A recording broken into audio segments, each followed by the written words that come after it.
Hey looters, today I'm going to talk about the best feats for bards in D&D 5th edition, today on Flutes Loot.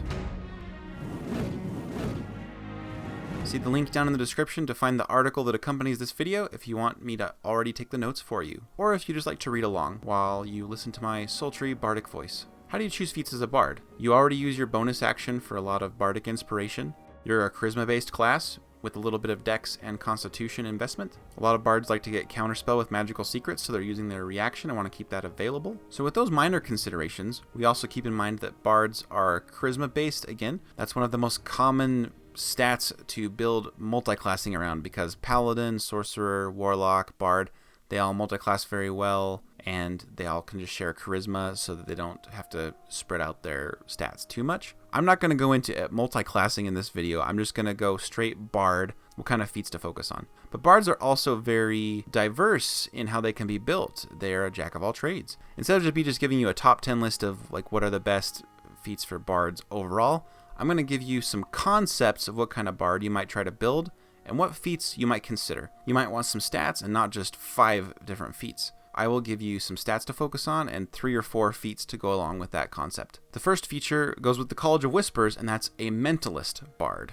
A mentalist is someone who reads people and kind of gets them to give information and tricks them, that sort of stuff. You're a very tricky bard. Telekinetic, telepathic, and shadow touched as your feats, and you boost your charisma with your ASIs. In addition to your soothsaying as a bard and your silver tongue, you can actually move things around with your mind, create illusions, and speak telepathically with people. Some DMs might allow you to use your bardic inspiration telepathically so that you can give bardic inspiration to an ally without actually speaking or making noise. A common scenario is the bruiser in your party is in some kind of one-on-one fight in a coliseum and you want to help, but if anyone perceives it, you're going to be in trouble. And what about vicious mockery? Can you telepathically mock them viciously? Ask your DM about that because it's worth a shot. The telepathic feat in Tasha specifically has a picture that captions a bard giving inspiration to someone with telepathy. It seems like the game designers had this sort of possibility in mind. Telekinetic, you can push people around for some battlefield control with your bonus action, plus you get Mage Hand, another spell's always nice. And it's an invisible Mage Hand, you're basically an Arcane Trickster now. Use Shadow Touched to grab Cause Fear, Silent Image, or Disguise Self, and then you can have a lot of fun with it. The next concept is the leader for the College of Eloquence bard. Inspiring leader, moderately armored, chef, don't stone me, it's just, it could be fun. And if you're a halfling, Bountiful Luck, I would take before Chef. Bountiful Luck is a great way to make friends as you allow your allies to reroll 1s. Focus on charisma boosts beyond those feats. Moderately Armor allows you to greatly increase your battlefield AC so that you can have a shield and medium armor, and that allows you to stay close to some of your allies without staying too far away so you can be a leader there in the middle of combat, dishing out bardic inspiration as needed in casting spells. Inspiring Leader allows you to give scaling temporary hit points to your allies when you rest. When those run out, if you took the Chef feat, then you can give your allies a bonus action option to give themselves more temporary hit points and just keep them surviving a little bit more and more. Chef isn't a great feat, and a lot of people really don't like it, but I threw it out here because it seems like it could be a fun feat for you here. There's obviously other ones you could pick. Why don't you try thinking about it and see if Chef is something that interests you.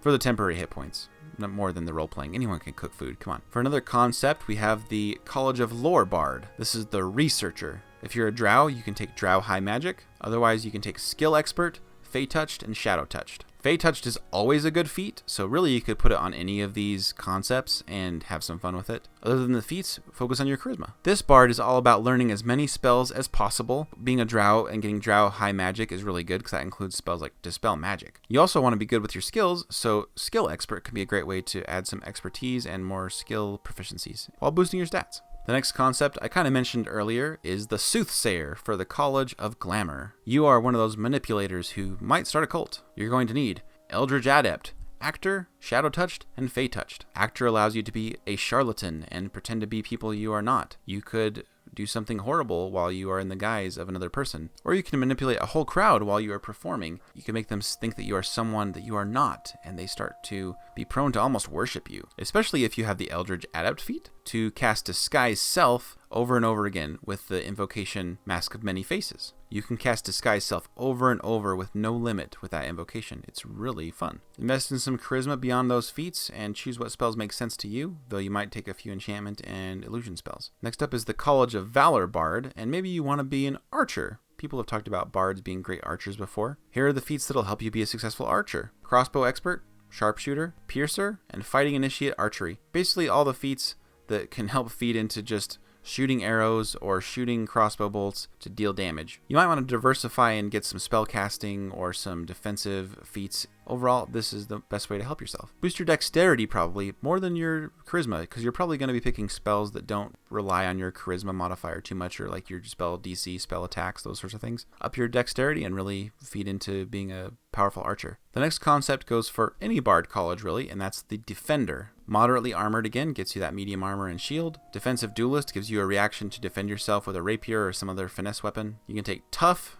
just to give you more hit points. It's not always the best feat, but it is a vanilla way to just increase your hit points. And if you're a tiefling, Infernal Constitution. It's one of my favorite feats because cold and poison resistance can be very useful, especially because cold makes you immune to things like frigid water and high altitudes with freezing cold ice and snow. And it increases your constitution by 1, so that's always nice too. Other than these feats, boost your charisma and make sure that your spells are going to be really successful while you are also effective at defending yourself with your armor class being bolstered and having more hit points than usual. You'll probably want to use magical secrets to learn like the shield spell as well, so that you can just keep increasing your armor class as needed. This goes well with the College of Swords Bard, who can already use a reaction to bolster its armor class. The next concept goes for, again, any bard college, the Initiator and Controller. So you want to have a high initiative and you want to control the battlefield. Alert, Fey Touched, choose Gift of Alacrity. Between Alert and Fey Touched Gift of Alacrity, you're going to have a big bonus to your initiative rolls, and your Jack of all Trades will give you another bonus to your initiative. Moderately Armored, make sure that you can defend yourself so that you don't lose concentration on spells from just pitiful attacks hitting you because your armor class is low. Moderately Armored will help you out. Beyond that, bolster your charisma so that you can be a very effective spellcaster. You could also take Lucky or Warcaster to make sure that you bolster your concentration and you don't fail those constitution saving throws to maintain concentration. Speaking of concentration, any bard can become a concentrator. They focus on never losing concentration. Boost your constitution with the Resilient feat and gain constitution saving throw proficiency. Warcaster, Lucky,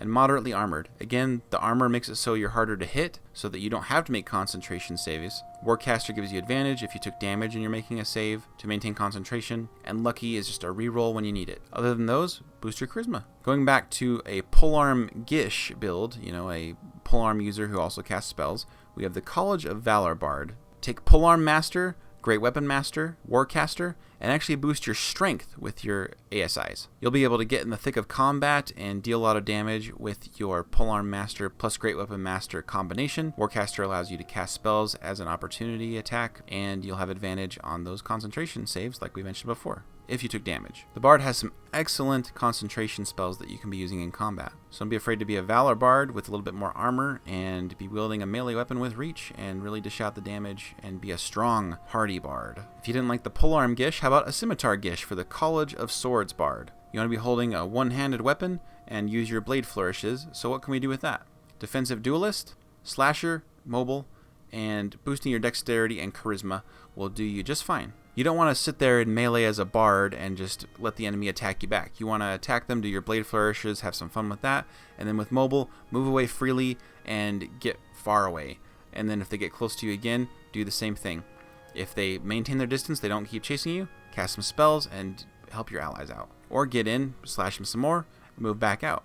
But you don't want to just stand there next to your enemies. So mobile is critical if you're a College of Swords Bard. So those are my thoughts on Bard subclasses and just general concepts for Bards and how I've seen people want to build them or ideas I've had for how to build them. What do you think of these ideas? You could obviously swap some Bard feats in and out.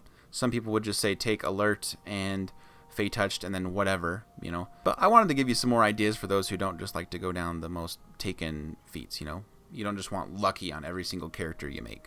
Are there feats you've really enjoyed playing as a bard, either for any of the builds I suggested that you think a feat might be a good one to swap into those, or maybe for some other concept that you came up with or a feat that you just thought was fun, regardless of what kind of build you were doing as a bard? Leave those thoughts in a comment below, or if you don't have anything to say, just post the lyrics to a song that's stuck in your head. Go post the lyrics in the comments, because that's what bards do, right? They sing. So let's sing in the comment section. I hope you'll consider subscribing and liking before you go, because that helps us to interact again in the future. And like any bard, we like to have an encore, and so I'd like to have an encore with our other videos for you. Have a fantastic adventure this weekend, and I'll see you in the next video.